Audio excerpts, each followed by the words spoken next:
Farm for Profit Podcast. Take a listen, have a blast. Farm for Profit Podcast. Learn about farming while having a laugh. Farm for Profit Podcast.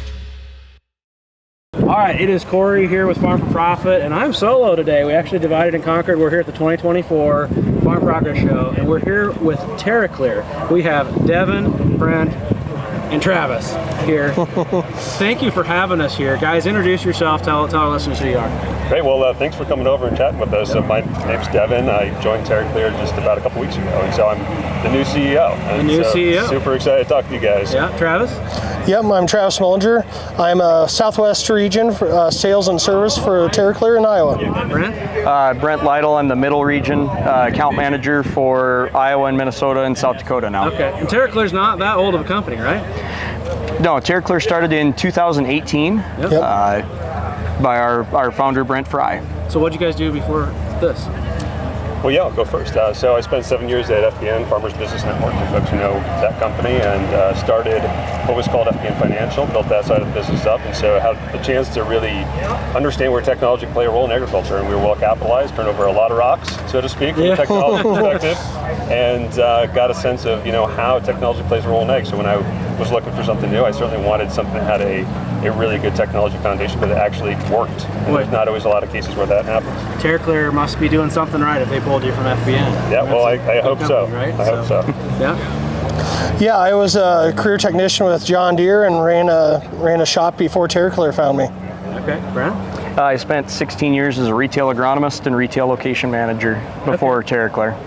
So I got to run this technology in the spring, so I know all about it, but we're kind of putting technology on one of the oldest things that really is the least technological. Yes. What does TerraClear do? Who wants to take that? Travis? Well, yeah, we're putting a 21st century spin on a very old problem. We go out there, we map your fields with a drone. We create a high resolution map, and then we can plot all the rocks on the map, show you the sizes that there are, the estimated time it will take to pick the rock, and we even will give you the path to follow to pick those rocks in that amount of time.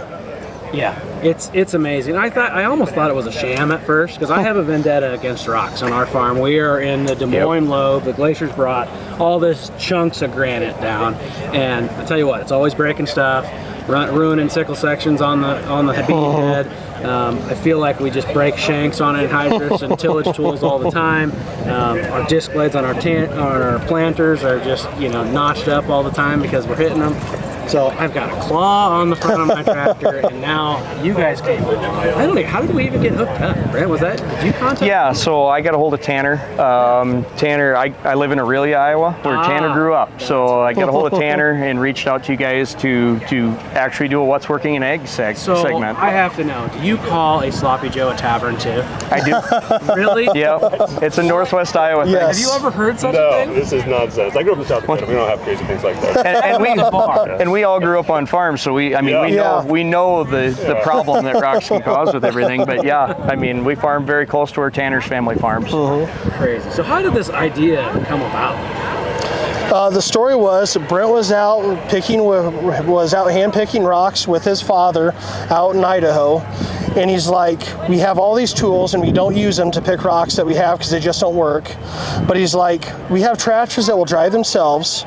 We have all this technology in agriculture. Why has not anybody put any technology towards picking rocks? And with his background in software, he had a great pool of people to pull from, and they're like, we can throw technology at this and make this a manageable problem. I think at the end of the day, is a problem that was a compelling solution for technology and it was solved. And I think that's the start of TerraClear too. And I think we want to grow beyond that over time as well. Yeah. And I was a little bit of a skeptic. I said, yeah, sure, come try it on our farm because we've got a lot of rocks. And, time is our most valuable asset as everyone, but as farmers especially, because it seems like our windows have gotten shorter and all that. That used to be what you did when you grew up. You hop on the bucket of the 40-20, and Grandpa would drive it up and down every 6 to 12, 24 rows, whatever, and the kids would pick rock. Yep. And that isn't like that anymore. So tough to get that. 16-year-old only kind of lasts so long. Right. And they're demanding more money now too. So it's getting expensive to have these kids, and so Brent came along and gave me this option, and he's like, let me just fly some fields for you. And I think, sure, go out. Here's a couple of our rockiest fields. And I think we found I don't know, on 160 acres, we found what, like 300 something? It was around 300 rocks on your Yeah. farms. It wasn't a lot of time to pick them up. So what would that normally take you to pick for? I'm just going to tell you right now, we would have never picked the whole field, right? Right. Like we just wouldn't have had time. We would Yep. probably, we would go from mapping them in the tillage if we couldn't pick them up, Yep. get them with the claw, we'd drop a point, the big ones that we.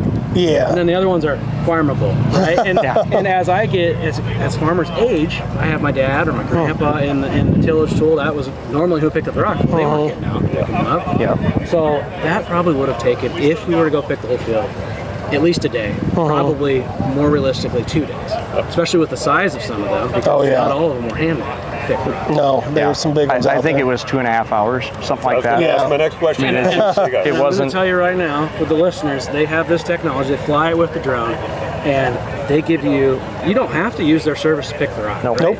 You No, can just you do get not. the map from you guys. Yep, you can get the map sent to you to a tablet, any Apple or Android tablet, Yep. and go out there, use the map yourself. Yeah. I've done it several times. Yeah, I think you flew the field and had the map back to me in a day or two. It took about 3 days to turn the map. Yep. And then you have that map on your cell phone. I think you drove around and found a few of them. I know Tanner actually used the map on their farm. They actually have a rock picker. Yep, they have a rock Did picker, so that, and then- they use that option. But like I said, time is our most valuable asset. Definitely. So, what would that normally have taken? If that would have taken 8 hours and then took it down to 2, Yeah. so that's what is that? 6 less hours on the tractor, 6 less hours you got to pay the man sitting in it. Exactly. So Yeah, I think, and even from a mapping perspective, one of the questions I had when I joined you guys should keep me honest. Like, well, what value does that have? Are we identifying more rocks than you can identify by sight? And some of the early studies, what these guys told me is that oftentimes they'll miss 60-70% of the rocks if you're just driving around with the side by side. Yeah, Right. And so we've map, you actually see everything. You get to then decide what you actually want to take out of the field. We have an example here at the show where we had a farmer in northwest Minnesota who mapped their field. There were 1,600 rocks in a 600-acre field. They went out and picked it the old-fashioned way, just to kind of outsmart the technology, right? I mean, that's what we all want to do. Yep. We got to see it work. Yep. So we went back and remapped the field after they picked it their way. Yep. There was still almost 1,100 rocks in the field. They missed 65% of the rocks. Yeah. And part of that is just being able to see from the drone. You're seeing from 121 feet above the ground, and you can see straight down versus they looking become for an them. instant customer. oh yeah. Definitely. Yeah, Yeah. You could they see, like- came back and they said we're failing how we're doing it now. Yep. They're like, what we've been doing is not working anymore. So they're going to be using us from now on. And especially when you got a crew like working their tail off all day long, and then just to learn they missed that many rocks. It's like, Yeah, Yeah. And it's funny, you can tell they started from the south end of the field because it's a better job in the south end, and by the time they got to the north end, it's a lot They were done. less of a job. They were done picking rocks. and one thing we've had now with the mapping technology, we've had guys be able to go pick rock at night. You've never been able to do that, so we're expanding that window that we can actually work now. Yep. Yeah. So that's kind of been a big change for people too. Okay. I imagine it's a lot of data. Like I saw Ton of you data. can zoom into each rock and actually see the picture of what it saw. Yep. Because I wanted to ground truth some myself. Yep. Is this a 7-inch rock? Is this a 12-inch rock? An 18-inch rock? And it's very accurate. But those files got to be huge.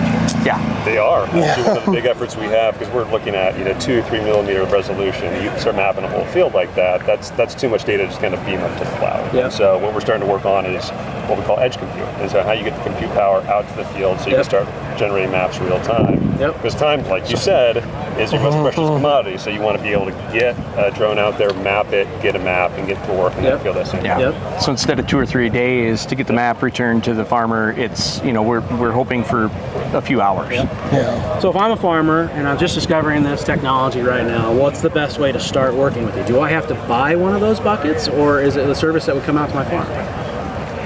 Yes. Yeah. We, it's kind of a la carte what we can do. We can go map it and present the map to you, and you can go pick. If you don't want to pick, we can come out and do the entire process for you. We just need your field boundaries, and we take it from there. So we can make it really effortless to manage your rocks now. We have a pretty dramatically expanding sales and service provider network that we're building right now. If folks are interested in that as a source of income for you, for entrepreneurs who are based here locally, it's I think a great opportunity, and that is the sort of the resource that we have to go out and do some of this work. Well, it's getting harder and harder to make it cash flow on the farm, especially in this commodity environment. This could be what the old seed dealership was, you know, the hog barn type deal to get the kid back to the farm. This could be a service that you could provide. We've had a lot of great conversations of even farmers looking for something for their sons to do, that doing the picking and then even the flying of it is it gives them a place on the farm that they can come back and still be part of the operation. So it's opened up some more doors for these younger guys. Yeah, a lot of farms have big skid loaders already. So I mean, they can get into it, and for a not high additional cost to them. So I got two things before we actually go watch it pick a rock. We actually can do that here at Farm Progress Show. I'd be remiss if I did not ask, what's it? Guys are going to want to know, we're farm for profit. What is this going to cost? Is it a per rock? Is it a per acre? Is it one flat fee? What is it? So the mapping service starts out around $4 per acre. We have some early season discounts going on that get you down under $4 an acre, and some acreage discounts going on. The average cost, I can't remember what your farms were for a quoted cost for us to come pick them up, but the average cost for us to come pick up a field is somewhere between $8 and $20 average per acre, and that includes the cost of the map. Right. So it just can sound a little expensive, but if you actually pay yourself at all and go do it yourself, it is cheap. And if you have a rock ingestion on a combine that starts out around $30,000, you're going to pay for it either way. Fairly fixed line item. I wonder if we could maybe get like a cut on our insurance premiums because of you guys coming in and cleaning it out. Is that something you've ever heard of? Something to explore, Yes. Right? The other thing is, okay, we're taking all these rocks off. What do we do with them? We actually pile them where, we pile them where you tell us to pile them. There's a function in the app where you can actually mark a spot for us to pile them. Some of our service providers are also working with the farmers they're picking rocks for and taking them with them. Some of our service providers are landscapers, so they have a use for them. It's crazy. I thought the piles were going to be a lot bigger. When you start talking 300 rocks that are this big, and you know, it's like, it wasn't that big of piles. No. And I actually used it because I had the points, and I had a couple landlords, hey, could I come get some rocks for landscaping, which my mom hates giving the rocks that we pick away because she wants them for landscaping. I was like, just go to this pile here. You can have as many as you want. We can just keep them in the fresh ones now. So I want to get that logistics figured out on the back end to just get them right to the landscaping business, and then maybe we can make the surface free. Right? If we could sell them. That offsets the cost of the service. We do have customers doing that. Yes. That'd be pretty cool. Pretty cool. Well, is there anything else before we go look at picking that you want to make sure that we know, our listeners know today? Maybe the last thing I want to mention, we're constantly doing R&D and looking to other areas, to try to solve problems for farmers, reduce time, reduce that commitment. One thing, kind of with our core market here, we are starting to develop some real autonomy for this type of picker. And so imagine this thing with nobody in it running around picking rocks. So got a couple of those units running around. They're not quite ready for prime time, but certainly keep tuned for that to come to the market soon. If someone does want to buy a bucket and get into the service, does it take a special skid loader? You got to have certain flow? It's all low flow hydraulics. With the TC80 here, anything above about 75 horse skid loader is pretty darn safe. So you can get in most mid frames on up. And you don't have to have tracks. It's just nice for the operator in the field. It's a lot smoother in the field because it can get pretty rough going through ripped ground. Absolutely. So, did my saying from my video this spring, yeeting rocks into it, did it stick? I have used it multiple times. I have also gone with Tanner's slurping rocks. That one has stuck pretty well as well. Yeeting, I don't know, but I do like yeeting rocks. That's great. Well, let's get reset and watch this thing pick some rocks. That'd be pretty cool. That sounds great. Thanks, guys. Thank you.